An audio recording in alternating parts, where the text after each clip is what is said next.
Pourquoi un vendeur qui prospecte est un médecin? Eh ben, pourquoi c'est un médecin? Parce que qu'est-ce qu'il pourrait y avoir comme rapport?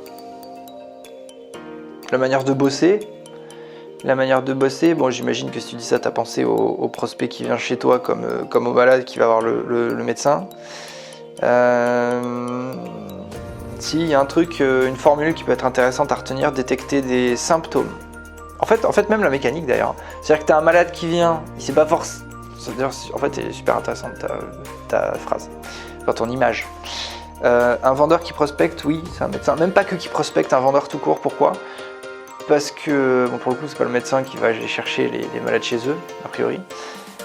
On n'a pas encore cette chance. Je pense que, en fait, de la même manière qu'un malade, il pense qu'il est malade, il sait qu'il a un problème, voilà, mais il a besoin de quelqu'un pour l'aider. C'est pareil quand on va voir un vendeur.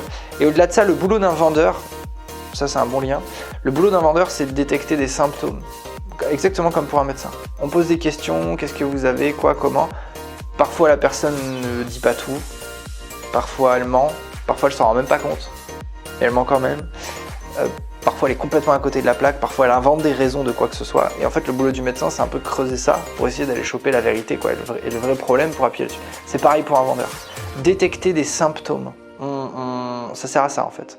Alors les symptômes ce serait peut-être encore plus le cas en prospection. En prospection on a quelqu'un au téléphone, on a quelqu'un, peu importe la manière dont on prospecte, on a quelqu'un dans notre prospection. Le but c'est de détecter des symptômes sur est-ce que potentiellement c'est quelqu'un qui un jour peut payer chez moi.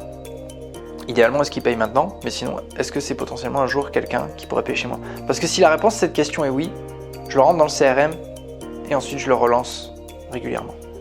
En attendant le bon timing. Je crée du lien, voilà, toutes les compétences qu'on doit utiliser. Mais je pense que ce serait une bonne chose. Et puis à la fin, on sort avec un diagnostic pour le médecin, une prescription, ça pourrait être pareil pour un vendeur.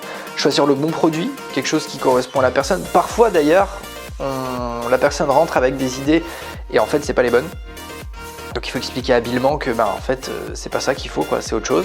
Donc il faut avoir à la fois d'un côté le courage, de deux la méthode pour être capable de faire passer un petit peu la pilule en expliquant à l'autre qui était complètement à côté de la plaque. Donc oui, ça, en final un vendeur, ouais, c'est vrai que ça ressemble un peu à un médecin, même beaucoup d'ailleurs. Et voilà quoi. Et puis la difficulté aussi c'est ça qui est compliqué, c'est de démêler le vrai du faux, quoi. Parce qu'on a tous tendance, je sais pas pourquoi d'ailleurs, c'est pas la norme chez l'humain, mais en vente, si. On a tendance à croire ce que disent nos prospects.